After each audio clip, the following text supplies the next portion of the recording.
ভারতের ইন্ধনে বা ফ্যাসিস্টদের ইন্ধনে এই ঘটনাটা ঘটাচ্ছে। নরসিংদী পুলিশকে হামলা করে চাঁদাবাজদেরকে ছেড়ে নেওয়া হয়।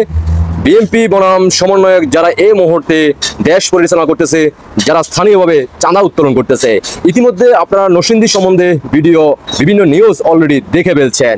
ইতিমধ্যে জানা গেছে বিএনপির পক্ষ থেকে বলা হচ্ছে নরসিংদী চাঁদাবাজ যারা ইতিমধ্যে তাদেরকে চিহ্নিত করা হয়েছে সমন্বয়ক জড়িত।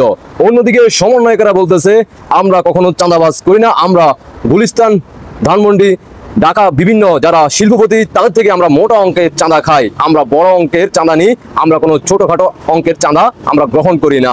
অন্যদিকে বিএনপি বলতেছে না, এখানে নরসিংদীর মধ্যে চাঁদাবাজদের যারা জড়িত ছিল তারা সমন্বয়ক ছিল। দেখে আসি আমরা প্রতিবেদন, তারপরে বিস্তারিত আলোচনা হবে। চাঁদাবাজির সময় আটককৃতদের ছিনিয়ে নিতে নরসিংদীর অতিরিক্ত পুলিশ সুপারের ওপর হামলার ঘটনা ঘটেছে। শনিবার 30 থেকে 40 জন লোক এসে এই পুলিশ কর্মকর্তাকে কিল, ঘুষি ও লাথি মারতে থাকে। এক পর্যায়ে তিনি অজ্ঞান হয়ে মাটিতে পড়ে যান।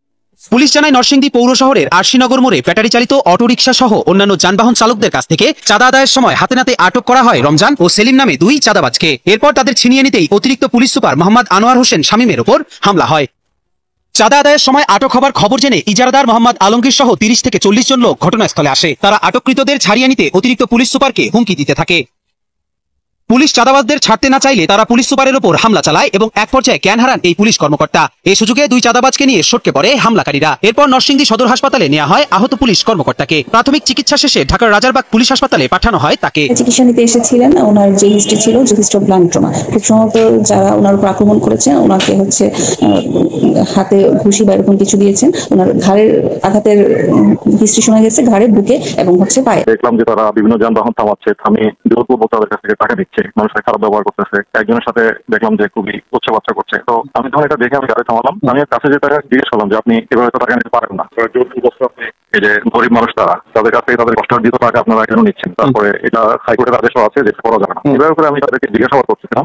জিজ্ঞাসাবাদের এক পর্যায়ে হচ্ছে 30-40 জন লোক এসে তারা তাদেরকে প্রথমে নিয়ে যেতে চায়। তারা তাদেরকে বাধা দিয়ে যে না, তারা নিতে পারবেন না। আমি তাদেরকে জিজ্ঞাসাবাদ করছি এবং তারা অবৈধ কার্যক্রমে ছিল, আমি তাদেরকে জিজ্ঞাসাবাদ করছি নিতে পারবেন। এইভাবে 30-40 জন ছিল, তাদেরকে আমি চিনি না, যে তাদের পরিচয় আমি জানি না, কিন্তু তাদের যারা ওখানে এসে কথা বলতেছিল তাদের কথা আমি বুঝতে পারি যে তারা হয়তো এই যারা লোক। তো পরবর্তীতে তারা এসে তাদেরকে নিয়ে যেতে চায় আমার সামনে থেকে। তো এটা একজন শৃঙ্খলা বাহিনী অফিসার হিসেবে এটা তো আমি হতে দিতে পারি না, অবৈধ কার্যকলাপে ছিল। তাদেরকে জোর করে নিতে গেলে আমি তো অবশ্যই বাধা দিব। তো আমি তাদেরকে যখন আমি বাধা দিয়েছি এই তার এক পর্যায়ে তারা ধস্তাধস্তির এক পর্যায়ে তারা হচ্ছে আমাকে একটা প্রচন্ড ঘুষি আমি অনুভব করি আমার বুকে।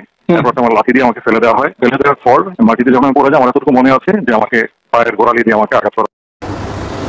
কি দেখলেন তো দেশবাসী? তাহলে বর্তমানে 5 আগস্টের পর থেকে সারা বাংলাদেশে আপনারা কখন, কোথায়, কোন জায়গায় নিরাপদ কোনো খবর পাচ্ছেন কিনা, মানে নিরাপত্তায় তারা ব্যবসা বাণিজ্য করতেছে ব্যবসায়ীরা, এই ধরনের কোনো নিউজ আপনারা পেয়েছেন কিনা 5 আগস্টের পর থেকে জানতে চাই।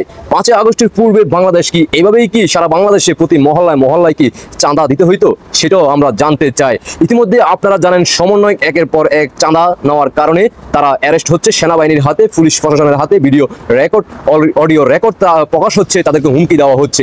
অন্যদিকে প্রকাশ্যে দিনের আলোতেও চাঁদা নেওয়ার কারণে পুলিশ যেখানে অভিযান চালায় তাদেরকে উল্টো আরো পুলিশদেরকে হামলা করে তারা নিয়ে যায়। আপনারা ইতিমধ্যে গতকালকে থেকে ভিডিও ভাইরাল, দেশবাসীকে দেখার সুযোগ করে দিবেন জয় বাংলার সৈনিকেরা। কারণ বাংলার জনগণ জানুক আর দেখুক এই বাংলাদেশ কার হাতে নিরাপদ।